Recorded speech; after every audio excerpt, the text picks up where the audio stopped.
You're looking at what may be the face of Jesus Christ. In a moment, I'm going to show you evidence that proves this is the face beyond a reasonable doubt.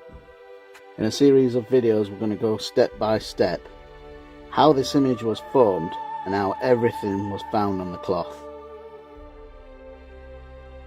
While Jesus is still on the cross, a small linen, the sudarium, covers his face for dignity. Bright arterial blood mixes with clear pericardial fluid that flows from the mouth and nose, soaking into the cloth along with Jerusalem limestone dust from around the face.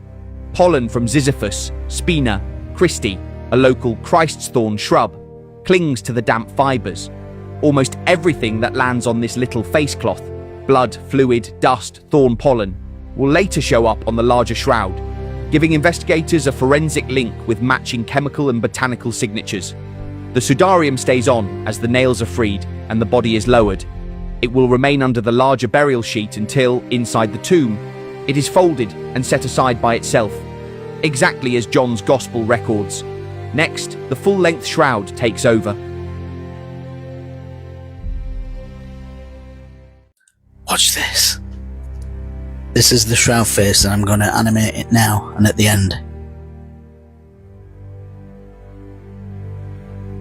On the ground, a larger linen, the sindon, the shroud, folded head to toe around the body.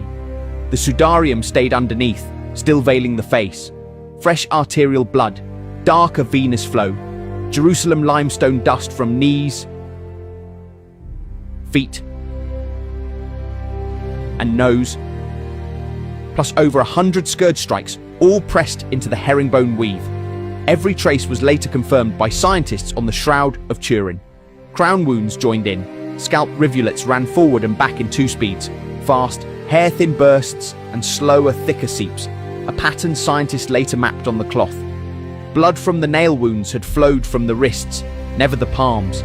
Both heels had shared a single spike. Both linens carry pollen from two Passover blooming thorn shrubs, Ziziphus spina Christi, Christ thorn, and Gundalia tourneforti. Far more grains appear on the shroud than the sudarium, hinting soldiers used branches of both when weaving the crown. Another clue, it was a full cap, not just a ring. While the body lay supine on the ground, blood and clear pericardial fluid burst from the spear-pierced side. Gravity swept the mix across the ribs and around to the upper back. Only under ultraviolet light does that crystal-clear fluid glow. Milky halos outlining the entire side stain. Liquefied myrrh and aloe were poured along both linens. Decades later, GCMS lab tests fingerprinted the same resin blend on shroud and sudarium. Blood chemistries, dust minerals, thorn pollens, fragrant resins, a forensic notebook written on linen. But the cloth still shows no portrait of the man yet.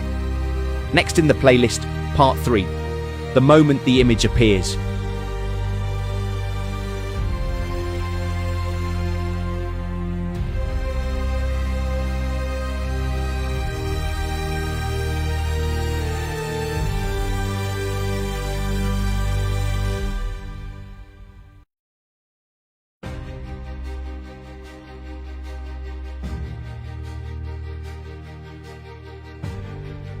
This is history's first ever selfie.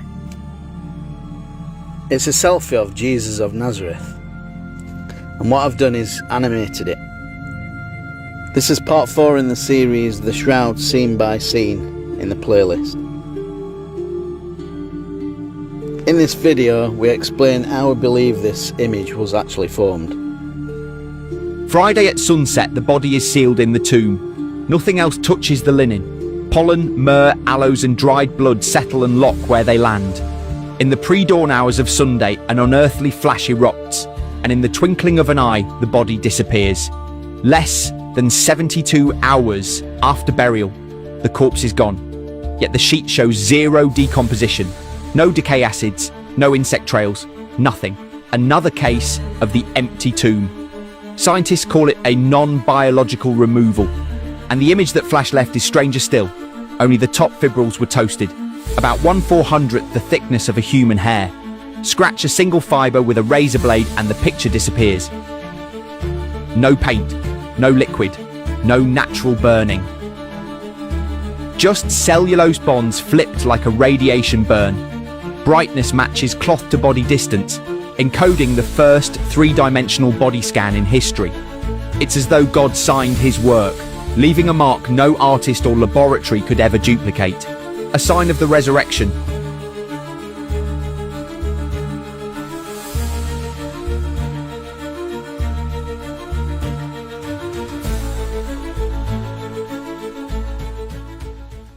This is revolutionary. The Shroud Man animated.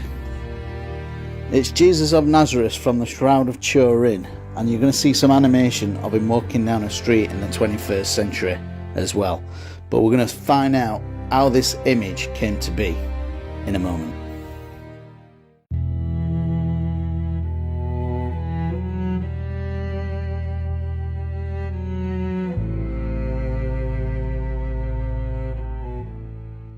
We looked at the image that left scientists scratching their heads.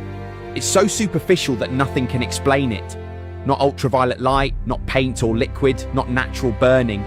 Yet the very tips of the linen fibrils have had their molecular bonds subtly altered to turn the image, fibrils, all the same darker shade.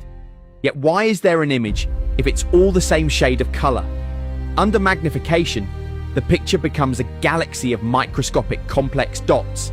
Each dot is as small as a fibril, and where the cloth touched skin, the dot count is dense. Plot those counts, and you get the first multi-shades of a 3D body map in history. The more this cloth is studied, the more we edge further towards authenticity with each new find. We now see real AB blood, rimmed by serum halos, traces of myrrh and aloes from 1st century burial spices, Jerusalem limestone dust on nose and knees, springtime Judean pollen, and still no trace of decay acids. And all this puts it in the 1st century Judea.